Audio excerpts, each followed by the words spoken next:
in my never-ending jokes and tried not to look as I grew steadily skinnier, more scarred up, and more empty-eyed.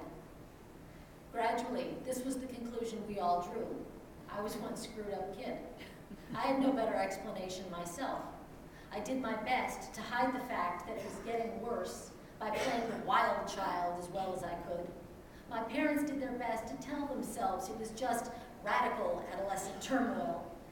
By the time I was 20, though, I'd been hospitalized a dozen times for eating disorders, drug addiction, and alcohol abuse, and done a year-long stint in a maximum security psychiatric institution for kids.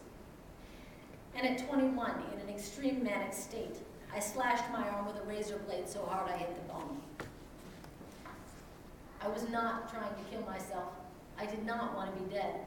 I just wanted something to still the noise in my head.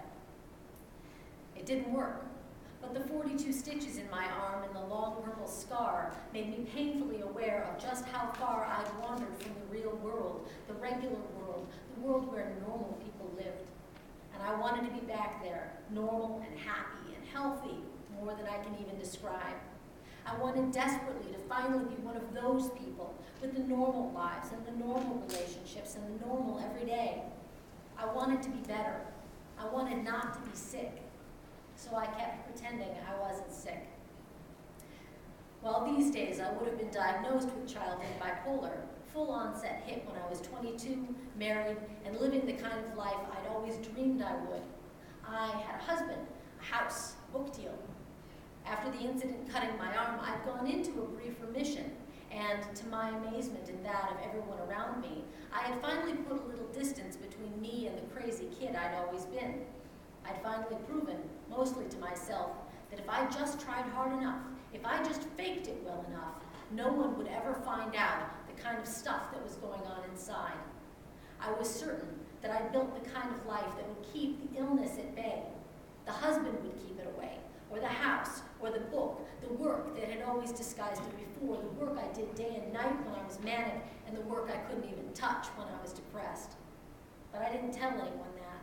I just put on my happiest, sanest, most put-together look I could paint on my face and kept charging ahead, trying to outrun the demons that had been chasing me for my entire life.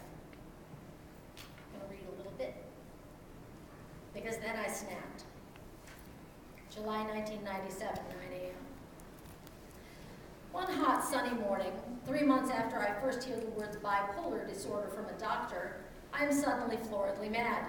Just like that, mad. I'm going along, minding my own business, when I find that I've gone completely over the edge. Why today? Who cares? I'm not thinking a bit about that because, as I said, I've gone insane and couldn't possibly care less why.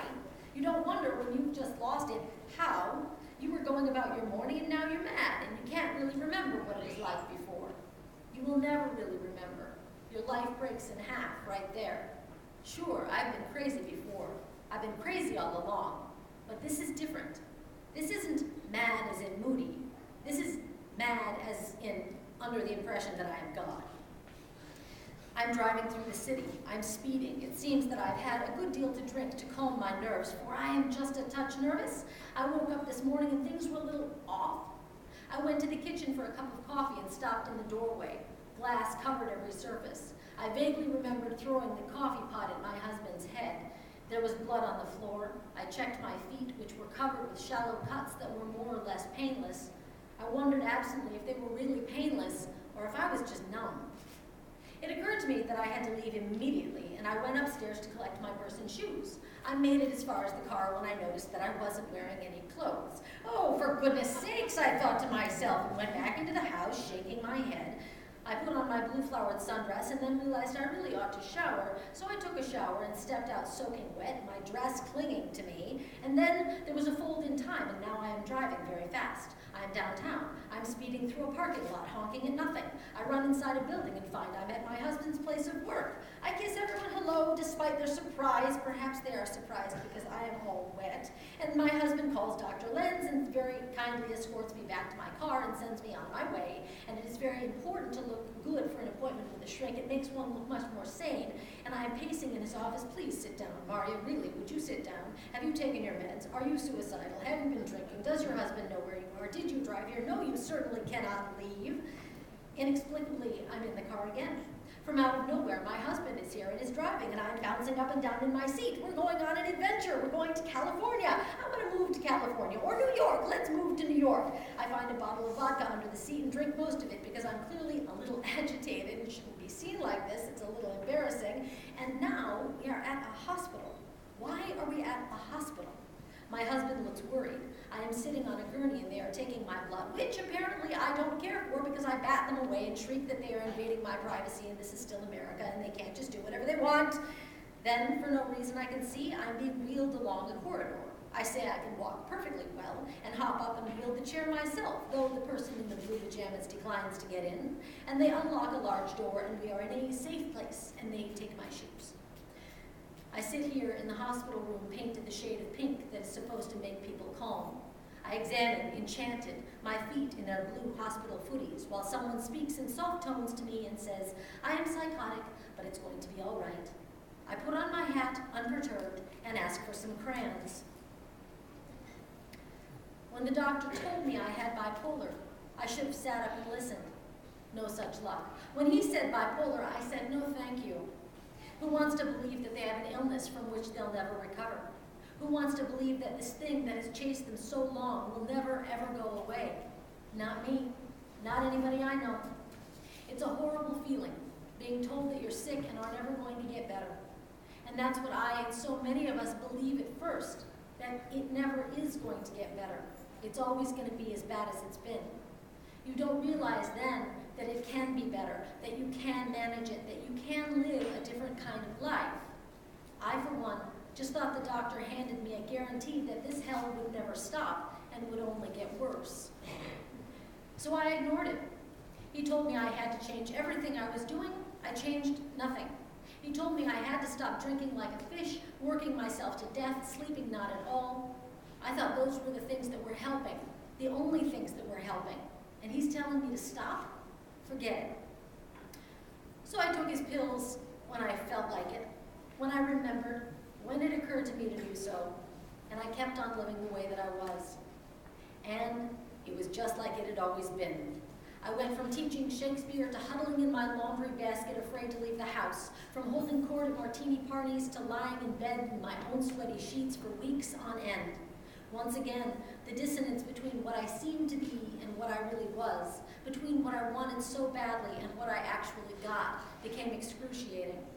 After blowing through more money than I even like to think about, losing good jobs, moving from one place that was going to fix it to the next, nearly trashing my career, destroying more relationships than I can count, wreaking havoc in my family, and drinking enough to supply a small country with scotch, I finally became what I always feared I would, what the rest of the world would call insane. I snapped again, going into a psychotic episode that sent me careening across the country in my car, hiding in cheap motels, lost in the desert, delusional and disoriented, looking just like the crazy lady I'd always feared I'd be. When my family finally found me, suicidal, psychotic, they hardly knew what to do. They did what they could. They did what I'd always been afraid someone would. They got rid of the last vestiges of the normal life I clung to, got rid of my job, my house, my maxed out credit cards, my precious booze, and took me to stay in my mother's house, where I went plummeting into a depression so severe I thought I'd never come out. For 9 months, I hit bottom, hard.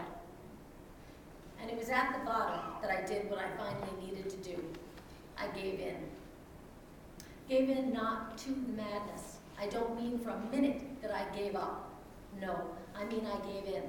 I surrendered. I finally understood that the way out was through. And as I set out on my journey through the confusion, I began to understand that there was hope. I started taking my meds.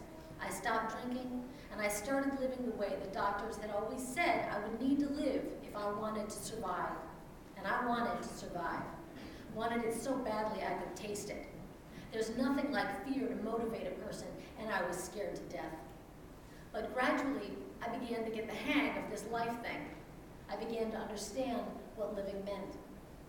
And living, for me, means taking it day by day. Some days are better than others, that's for damn sure.